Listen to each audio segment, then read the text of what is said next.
Selamat datang dalam video demo penggunaan Seamaster Academic.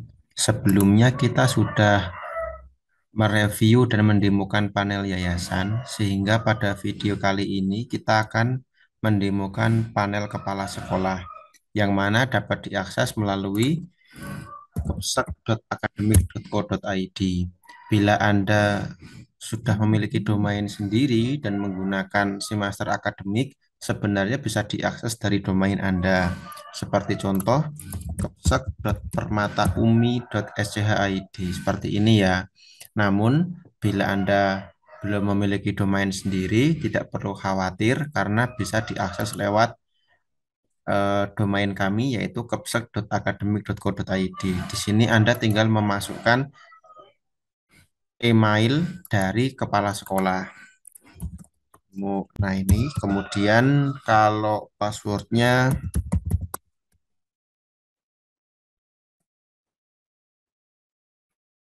berhasil masuk sebagai kepala sekolah. Di sini langkah pertama dan yang paling utama adalah men-setting tahun ajaran dan semester karena ini akan mempengaruhi data yang ditampilkan. 2021-2022 semester ganjil kita set. Nah, sudah berpengaruh di sini. Pada bagian kiri terdapat menu, bagian tengah terdapat dashboard ya. Lalu di sini saya berikan dua menu panduan, baca panduan, sama saja. Misal kita klik salah satunya. Nah, di sini terdapat panduan yang bisa membantu Anda memahami maksud dari tiap menu yang ada. Sebagai contoh di sini ada menu tugas mengajar. Nah, di sini ada panduannya ya. Dalam menu tugas mengajar menampilkan data guru beserta mata pelajaran yang diajarkan olehnya. Nah, seperti itu. Saya kembali ke dashboard. Nah, di dashboard menampilkan data statistik siswa. Selain mengatur tahun, juga menampilkan statistik siswa yang mana 4 tahun terakhir ini ya. Di sini terdapat siswa tahun 2021-2022 yang 90 orang laki-laki dan 90 orang perempuan. Untuk 2023 kok cuma ada satu orang, ini karena masalah input data saja, yang mana saya menggunakan akun demo sehingga siswanya ini tidak real ya, tidak saya input siswa real. Oke, namun bila Anda sudah menggunakan aplikasi ini di sekolah Anda dan pihak TU sudah menginputkan data siswanya, maka datanya akan lengkap, akan berintegritas gitu ya, datanya bisa dipercaya. Oke, kemudian menu yang pertama yang bisa Anda akses adalah menu guru. Di menu guru ini menampilkan daftar guru. Di sini saya contohkan mulai dari Ahmad Sakdi sampai Andri Widyastuti. Kemudian sebelah kanan ada statistik berdasarkan jenis kelamin. Nah, bila salah satu guru Anda klik, maka akan masuk ke profilnya. Di sini ya, terdapat profilnya guru. Kemudian terdapat juga riwayat mengajar. Untuk guru Ahmad Sakdi Mkom ini baru mengajar satu mata pelajaran di tahun ajaran ini ya. Bila dia sudah guru senior, sudah katakanlah sudah mengajar di situ 5 tahun, maka di sini akan terdapat banyak sekali riwayat pengajar beliau gitu ya. Tidak cuma satu seperti ini. Kemudian kita kembali lagi ke menu guru, ada statistik sudah. Kita masuk ke menu siswa. Sebagai kepala sekolah, Anda dapat melihat daftar siswa. Kemudian mulai dari Fahri sampai yang terakhir siapa ini? Muhammad Hamizan Musarraf ya. Kemudian sebelah kanan juga terdapat statistiknya, betul ya, yang perempuan 90, yang laki-laki 91. Tadi di dashboard bila Anda jeli, ini kan 90 ketambahan satu laki-laki, berarti 91. Kemudian di bawahnya ada statistik setiap tahunnya. Oke, nah kemudian sebagai kepala sekolah, Anda bisa melihat profilnya siswa. Misal si Fahri kita klik. Nah, di sini terdapat jelas profilnya Fahri ya. Kemudian riwayat kelasnya Fahri juga terdapat informasinya. Pada tahun 2021 dia kelas 1. Nah, untuk siswa yang sudah 3 tahun sekolah di situ, tentu riwayatnya nanti minimal ada tiga. Waktu kelas 1 dia tahun berapa, kemudian kelas 2, kemudian kelas 3. Bila ada siswa yang tinggal di kelas, maka ya baris datanya ada 4 ya. Kelas satunya sekali, kelas 2-nya 2 kali mungkin gitu kan. Kelas 3-nya sekali gitu bisa. Kemudian bila pihak TU sudah menginputkan foto dari Fahri atau si Fahri mengupload sendiri fotonya, di sini nanti akan muncul foto beliau. Kita kembali ke siswa, kemudian kita turun ke menu kelas. Nah, menu kelas ini adalah daftar kelas yang ada sesuai dengan tahunnya. Pada tahun 2021-2022 terdapat 6 kelas, lengkap dengan walinya, kemudian lengkap dengan ruangannya, jumlah siswanya. Kalau ingin melihat siapa saja sih penghuni kelas 1 RPL yang walinya Ahmad Sa'di, klik saja ini opsi siswanya. Tek. Ah, oh, ternyata penghuninya mulai dari Fahri sampai Setiawati. Nah, di sini informasinya sangat komprehensif atau lengkap ya. Pertama, Anda bisa melihat detail kelasnya, tahunnya, kelasnya, ruangannya, walinya, gitu. Kemudian kedua, Anda bisa melihat daftar siswanya. Ini, gitu ya. Kemudian tiap siswa pun bisa Anda lacak pembayarannya waktu kelas ini. Jadi bukan selama sekolah, bukan ya. Si Fahri itu waktu kelas 1 RPL pembayarannya bagaimana? Coba akan saya klik atau nanti ya setelah saya jelaskan semua panel dulu. Kemudian di bawahnya lagi ada potensi penerimaan dari kelas ini. Ya, hanya kelas ini saja pada tahun ini saja. Kita lihat nih potensinya. Ada SPP, ada SPP mengaji. Jumlah siswanya ada 30 selama 12 bulan. Potensi penerimaannya berapa, yang sudah bayar masuk berapa, yang belum masuk berapa dari SPP. Kalau dari SPP mengaji, ada 12 bulan, sekali 100.000, kali 30 siswa, 36 juta, yang sudah masuk berapa, yang belum masuk berapa, kemudian bisa ditotalkan. Nah, bila malas membaca tabel ini, di bawah sudah ada kalimat yang kami buatkan. Total penerimaan wajib yang sudah masuk 2,7 juta, dari potensi sebesar 72. Masih ada 69,3 juta yang belum masuk dari kelas 10 satu rekayasa perangkat lunak. Sudah lengkap ya informasi yang disajikan. Sebelah kanan terdapat grafik berdasarkan kelamin laki-laki 15, perempuan 15. Kemudian nah sebelah kanan sini terdapat tagihan yang dibebankan untuk anak kelas ini. Kalau kita lihat ada SPP bulanan sama ada SPP mengaji bulanan ya. Nah, bila ada tagihan lain untuk anak kelas ini, maka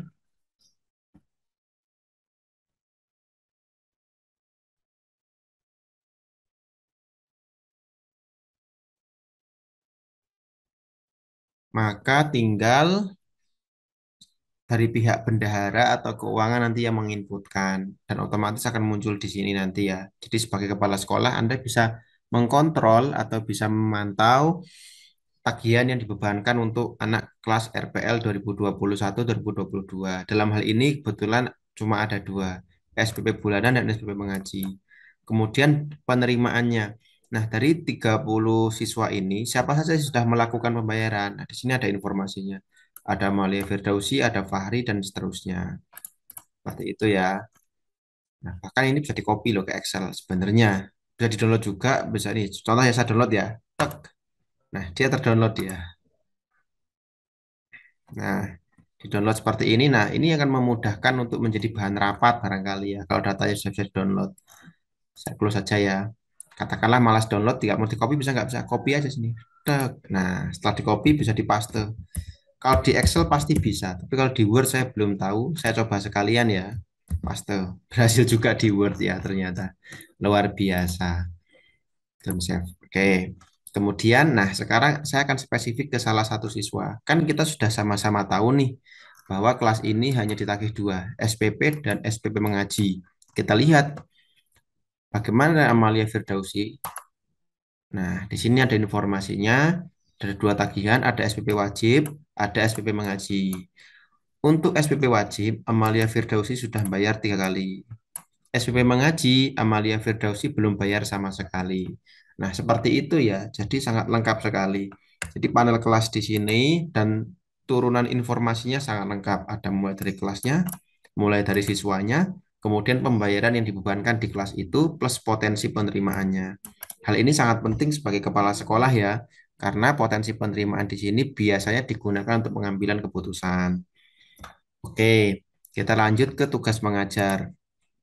Tugas mengajar adalah guru-guru yang ditugaskan mengajar. Sebelah kanan terdapat semua guru, sebelah kiri terdapat guru yang sudah ditugaskan saja. Guru yang belum ditugaskan tidak akan muncul di sebelah kiri.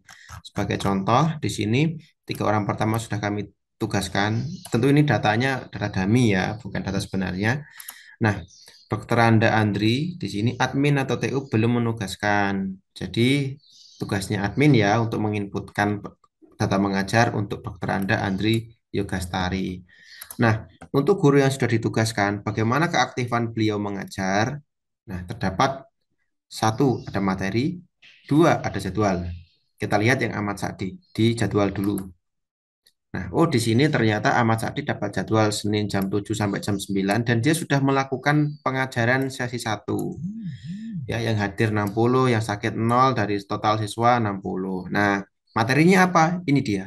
Perkenalan guru dan siswa dan sosialisasi indikator belajar. Nah, Ahmad Sadi sudah menginputkan sesi satu. Jika satu semester ada 14 kali tatap muka, berarti nanti sesinya ada 14.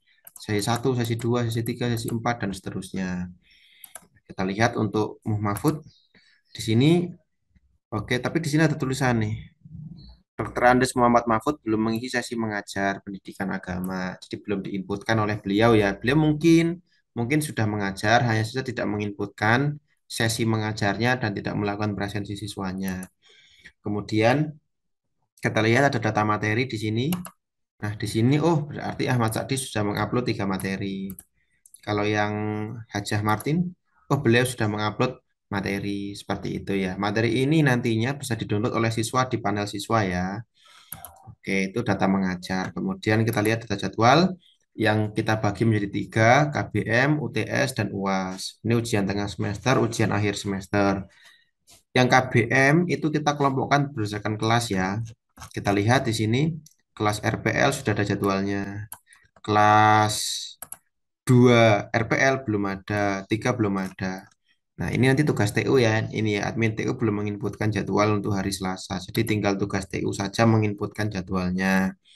Nah, namun dari sini sebagai kepala sekolah Anda bisa mengontrol, memantau informasinya. Oh, misalnya ini hari Selasa, sekarang itu hari Selasa ya. Hari Selasa siapa saja sih yang mengajar? Nah, itu bisa Anda pantau. Begitu pula untuk UTS, begitu pula untuk UAS. Kalau ujian, baik UTS maupun UAS itu ada data tanggal nih. Tanggalnya sama jamnya. Oke, seperti itu ya. Kita lihat lagi. Kemudian kita lihat lagi di laporan. Laporan ada 2, ada keuangan, ada PPDB. Kita buka dulu yang keuangan. Nah, keuangan itu mempunyai sub informasi ya. Ada penerimaan lain, ada pengeluaran, ada tahunan. Penerimaan adalah dana yang diterima oleh sekolah dari siswa. Nah, ini penerimaan. Kalau penerimaan lain, dana yang diterima sekolah dari selain siswa. Misal ada bantuan gubernur, ada bantuan yayasan, kemudian ada dana dari kepala sekolah sendiri dibelikan ditraktir gitu sekolahannya ya. Ada di Dinas Pendidikan DIY seperti itu. Penerimaan itu dari siswa. Nah, kemudian kita lanjut lagi ke pengeluaran. Nah, untuk pengeluaran itu adalah item-item atau dana yang dikeluarkan oleh sekolah. Sebagai contoh di sini ya, ada listrik, internet, sampah, gaji, pendaftaran. Misal panitia PBBDB kok mengeluarkan dana pendaftaran 5 juta, oh mungkin buat beli meja, beli printer, atau beli backdrop gitu ya. Ada infrastruktur sekolah, oh ini mungkin perbaikan tempat wudhu atau semacamnya. Ada humas, oh ini piknik nih, ini piknik 5 juta, mungkin ini kunjungan sekolah barangkali ya. Nah, rekeningnya dari mana? Ada yang dari cash, ada yang dari rekening sekolahan Bank BPD DIY. Nah, seperti itu. Petugasnya siapa? Oh, nama petugasnya Demo Keuangan. Ini manusia ya petugasnya ya. Cuma karena kami sekolah data dummy, tidak data sebenarnya, maka nama orangnya Demo Keuangan. Sebut saja Siti Mutmainah, misal seperti itulah. Itu keuangan. Kemudian kalau tahunan, ini main debit kredit ya. Jadi pemasukan, ini pengeluaran, kemudian total pemasukan berapa, total pengeluaran berapa, seperti itu. Agustus, September, Oktober, November, Desember sampai Juni 2023. Karena biasanya keuangan sekolah dimulai bulan Juli sampai Juni ya, tahun 2022. Kalau ingin melihat data tahun sebelumnya bisa kok dipindah ke 2021 dan seterusnya. Itu untuk keuangan. Kita lanjut ke panel PPDB di sini. Nah, panel PPDB ini sangat lengkap ya, karena sebagai kepala sekolah biasanya sangat memantau perkembangan dari PPDB. Kita ganti dulu tahunnya, 2021 tidak ada data soalnya ya. Saya ganti ke tahun 2022, saya atur. Oke. Nah, pendaftar 2022 ada 5 perempuan, ada 10 laki-laki. Gelombangnya untuk gelombang satu 15 orang, gelombang 2 0 ya. Nggak ada yang daftar di gelombang 2. Kemudian pada tanggal 14 yang daftar 9, ada juga 0, hari itu kosong, nggak ada yang daftar, mungkin hujan deras gitu ya. Oke, kemudian, oh 8 ada lagi, tanggal 2 Agustus juga ada, seperti itu. Ini grafik pendaftar berdasarkan jalur dan harinya, jalur umum, jalur umum ya. Kemudian kita lihat informasi potensinya. Nah, di sini ada dua potensi, harus jeli ya. Kalau potensi penerimaan pendaftaran itu dari uang registrasinya. Kalau potensi penerimaan pembayaran itu dari uang PPDB-nya. Biasanya uang registrasi formulir kan 100.000 biasanya. Kalau yang pembayaran itu PPDB-nya, misal seragam, sumbangan pembangunan, seperti itu ya. Dari 15 orang, karena ditagih 200.000, biayanya 3 juta. Yang sudah masuk 1,8, yang belum masuk 1,2. Kemudian di sini ada lagi yang tadi ya, penerimaan PPDB-nya. Misal gelombang satu itu ditagih 8,5, ini untuk gedung, untuk seragam, dan lain-lain. Dari pendaftar 15 orang, maka totalnya kira-kira dapat segini. Kemudian yang sudah bayar masuk uangnya berapa, dan yang belum masuk berapa. Loh, kok bisa gelombang satu ditagih 8,5? Ini yang menginputkan siapa? Tentu yang menginputkan adalah ini ya, panel dari admin PPDB atau panitia PPDB. Anda sebagai kepala sekolah hanya bisa memantau saja. Seperti itu. Bila dirasa ada pembayaran yang belum diinputkan, Anda tidak perlu menginput sendiri, tapi Anda bisa berdiskusi dengan panitia PPDB untuk segera diinputkan. Nah, ini dashboardnya, dashboard dari menu PPDB. Pengen lihat pendaftarnya siapa saja, lihat di sini. Nah, ini pendaftarnya siapa saja, seperti itu. Tadi 15 orang ya, benar ya, ini 15 orang. Ahmad Abidi yang terakhir daftar 200.000. Nah, Ahmad Abidi udah bayar. Budiman Said ini belum. Sri Mulyani belum ya. Kan sudah ada biayanya berapa, bayarnya berapa. Nah, ini ada Siva Nur Aini sudah bayar. Seperti itu. Registrasinya bukan bukan biaya PPDB-nya. Ini melihat data tahun ajaran, melihat konten PPDB, melihat jalur. Ini jalur pendaftaran ya, cuma ada satu jalur itu umum, ada gelombang, ada dua gelombang yang satu sama dua, tapi gelombang dua tidak diaktifkan. Status yang ada apa saja, oh, kalau daftar itu apa maksudnya, kalau konfirmasi maksudnya apa. Kemudian kita lanjut lagi, tadi sudah konten PPDB. Nah, mungkin Anda bertanya-tanya konten ini ditampilkan di mana gitu loh. Nah, saya spill dikit ya. Misal kita ada salah satu sekolah namanya sorry bukan SD Muhtaba, Permata Umi ya. Permataumi.sch.id. Nah, ini dia. Nah, jadi konten yang dilihat oleh panel kepala sekolah itu nantinya itu akan ditampilkan di sini di halaman depan PPDB sehingga para pendaftar bisa mendaftar dari rumah ataupun datang langsung ke sekolah. Tapi kan ini tugas panitia ya kan, tugas kita sebagai kepala sekolah di sini saja, memantau datanya saja. Bila ada data yang tidak dirasa kurang akurat, kurang tepat, misal, oh bukan 200.000 ya, sekarang udah naik 300 misal, ya Anda tinggal sampaikan saja ke panitianya untuk diubah. Itu untuk PPDB. Nah, sampai di sini panel kepala sekolah sudah bisa memantau seluruh aktivitas yang ada di sekolah ya, mulai dari kesiswaan, perkelasan, kemengajaran, penjadwalan, keuangan, dan PPDB. Nah, bila nantinya ada fitur yang bermasalah atau fitur yang dirasa perlu ya, kepala sekolah perlu ada fitur itu gitu. Itu sebenarnya bisa dilaporkan ke kami, pihak pengelola si master akademik atau pengembangnya untuk segera kami buatkan fiturnya. Oke, itu dulu untuk demo penggunaan si master akademik panel kepala sekolah.